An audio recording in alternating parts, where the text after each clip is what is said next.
नबी पाक सल्लल्लाहु अलैहि व आलिहि वसल्लम का फरमान है, एक चूंटी ने एक नबी उज़ैर या मूसा अलैहिस्सलाम को काट लिया तो उन्होंने हुक्म दिया कि तमाम चूंटियों के घरों को जला दो। इस पर तमाम चूंटियों के सारे घरों को जला दिया गया। इस पर अल्लाह पाक ने उनकी तरफ वही भेजी कि अगर तुम्हें एक चूंटी ने काट लिया था तो तुमने एक ऐसी हलकत को हलाक कर दिया जो अल्लाह की तस्बीह बयान किया करती थी। अजीज दोस्तों, बेशक इस रिवायत से चीज़ साफ साफ जाहिर है कि चूंटियां अल्लाह पाक की इबादत, अल्लाह पाक का जिक्र करती हैं। और बेशक कुरान पाक में भी अल्लाह पाक ने इनके नाम पे एक पूरी सूरा रखी जो कि 27 नंबर सूरह नमल है। नमल अरबी ज़बान का लफ्ज़ है जिसका उर्दू तर्जमा चूंटी है। और इसकी आयत नंबर 18 और 19 में चूंटी और हज़रत सुलेमान अलैहिस्सलाम का वाक़या भी बयान है कि जब हज़रत सुलेमान अलैहिस्सलाम अपने जिन्नात और इंसानों के लश्कर के साथ निकले और चूंटियों के मैदान में पहुंचे तो एक चूंटी ने बाकी चूंटियों से कहा, ऐ चूंटियों, खबरदार हो जाओ, अपने अपने घरों में चली जाओ, ये ना हो कि सुलेमान का लश्कर तुम्हें कुचल डाले। इस पर हज़रत सुलेमान अलैहिस्सलाम मुस्कुरा दिए और अल्लाह पाक का शुक्र अदा किया कि अल्लाह पाक ने उनको ऐसी नेमत अता फरमाई, ऐसा इल्म अता फरमाया कि छोटी सी चूंटी की भी वो बात, वो आवाज़ सुन सकते थे। और हाल ही सुन नहीं सकते थे बल्कि उनको समझ सकते थे। अजीज दोस्तों, अगर आपके घरों में बार बार चूंटियां नजर आती हैं, यानी कि आपके घर में पहले तो कोई चूंटियां, कोई कीड़े नहीं थे, लेकिन अचानक से अगर आपके घर में चूंटियां और कीड़े नजर आना शुरू हो जाएं, तो मौलाना अब्दुल सलाम का वाक़या है। आप फरमाते हैं कि यह वाक़या खुद हमारे घर में हुआ। एक शख्स अपनी बुरी वालदा को लेकर मेरे घर आया और मेरे पास बैठ गया और मुझे अपनी वालदा के मुताल्लिक कुछ बातें बताने लगा।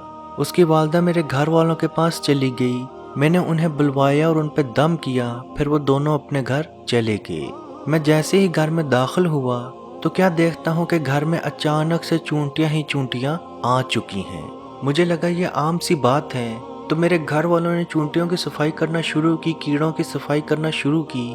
तो जैसे ही सफाई से फारिग हुए तो क्या देखते हैं कि दोबारा से वहाँ पे चूंटियां, उसी मकदार में दोबारा से चूंटियां आ चुकी हैं। घर वालों ने फिर से सफाई की, लेकिन वो चूंटियां बार बार वापस आ रही थीं और आहिस्ता आहिस्ता वो घर के तमाम कमरों तक फैलती जा रही थीं।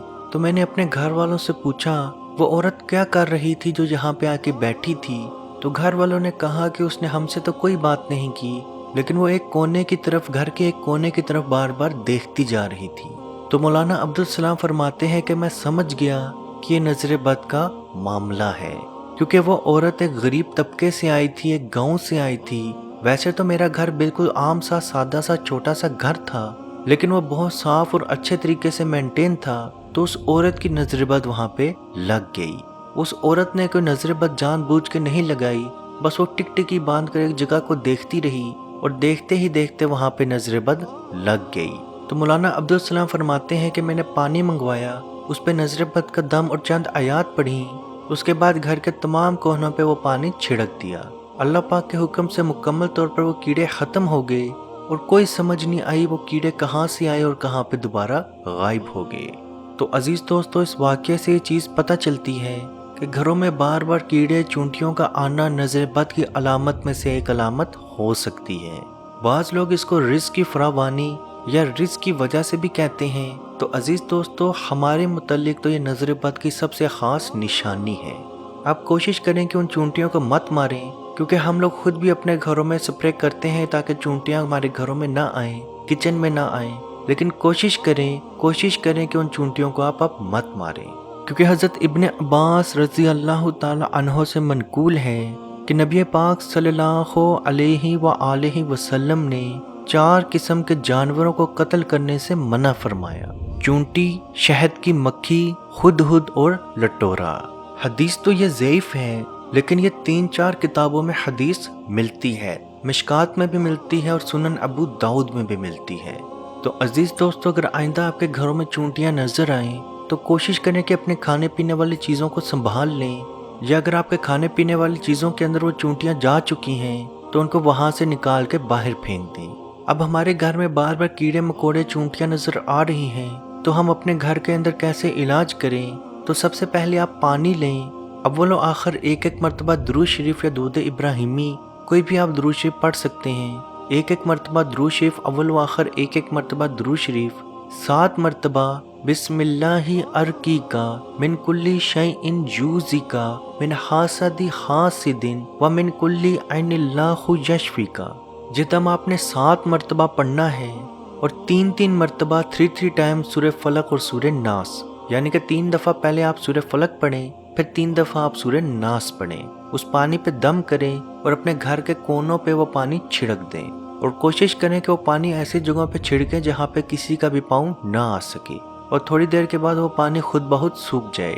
عزیز دوستو، اس ویڈیو کو جہاں تک ہو سکے ضرور شیئر کریں، کیونکہ آپ کی وجہ سے کسی کی پریشانی، کوئی مصیبت، کوئی ٹینشن دور ہوگی تو اس کا ثواب بھی آپ کو ضرور ملے گا۔ اللہ پاک سے دعا ہے کہ ہم سب کو اپنے حفظ و ایمان میں رکھے اور کشمیر کے بھائیوں پہ خصوصی رحم عطا فرمائے اور ان کو آزادی کی نعمت عطا فرمائے، آمین۔ اللہ حافظ۔ أعوذ بالله من الشيطان الرجيم. بسم الله الرحمن الرحيم. لله ما في السماوات وما في الأرض وإن تبدوا ما في أنفسكم أو تخفوه يحاسبكم به الله فيغفر لمن يشاء ويعذب من يشاء والله على كل شيء قدير. آمن الرسول بما أنزل إليه من ربه والمؤمنون كل آمن بالله وملائكته وكتبه ورسله لا نفرق بين أحد من رسله وقالوا سمعنا وأطعنا غفرانك ربنا وإليك المصير. لا يكلف الله نفسا إلا وسعها لها ما كسبت وعليها ما اكتسبت ربنا لا تؤاخذنا إن نسينا أو أخطأنا ربنا ولا تحمل علينا إصرا كما حملته على الذين من قبلنا ربنا ولا تحملنا ما لا طاقة لنا به واعف عنا واغفر لنا وارحمنا أنت مولانا فانصرنا على القوم الكافرين. بسم الله الرحمن الرحيم. أفحسبتم أنما خلقناكم عبثا وأنكم إلينا لا ترجعون فتعالى الله الملك الحق لا إله إلا هو رب العرش الكريم. ومن يدع مع الله إلها آخر لا برهان له به فإنما حسابه عند ربه إنه لا يفلح الكافرون. وقل رب اغفر وارحم وأنت خير الراحمين.